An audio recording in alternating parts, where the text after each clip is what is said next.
I think in many universities, you find yourself in a job in which you're supposed to actually earn money for the university.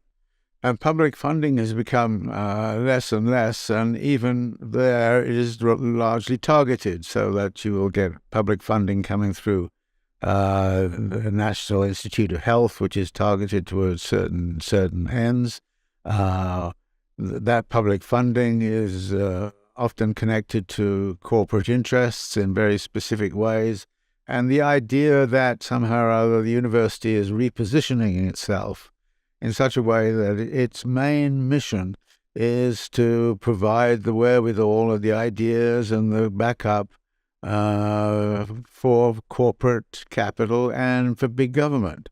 And I've been in situations where I've seen position papers about the mission statements of various schools, and they all pretty much say the same thing. My own position all along has been that it is the public interest that should drive what we're doing, and the public interest, of course, is not necessarily the interest that has enough money to be able to support what we're doing. Therefore, that has to come from general taxation.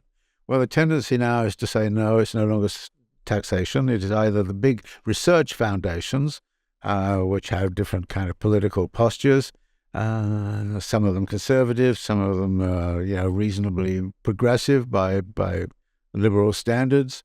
So the whole kind of ethos of what it is you're supposed to do and how you're supposed to do it.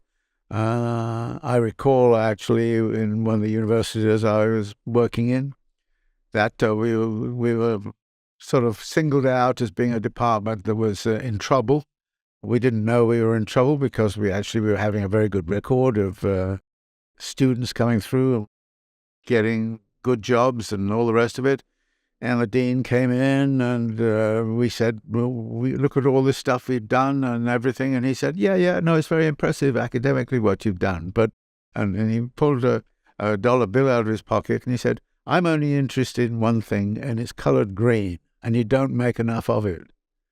And that was a kind of a litmus moment for me where I kind of thought, my God, yes, I'm here not to sort of do things that are interesting to me and so on, and are perhaps I would hope are public benefit. I'm here to earn money for the university. So the whole kind of idea of the university, not as a place of reflection and knowledge and creation and all the rest of it, but as a money-making machine, becomes, and that connects also to, if you like, the social structure inside of academia. What we see right now is in a sense a class within a class formation. In an institution like City University of New York, the majority of courses are taught by adjunct teachers, and the adjunct teachers get paid almost nothing.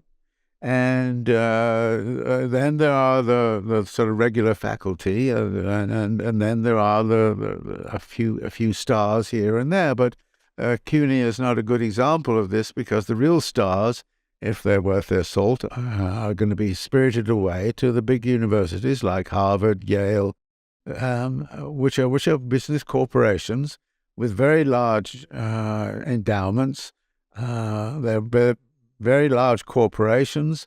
They do a lot of the work with corporations, and of course they're prestige organizations. So somebody like the head of Blackstone, Steve Schwarzman, can give I don't know how many, $150 million or whatever it is, to MIT and to Oxford University each, to support the humanities or something of that kind.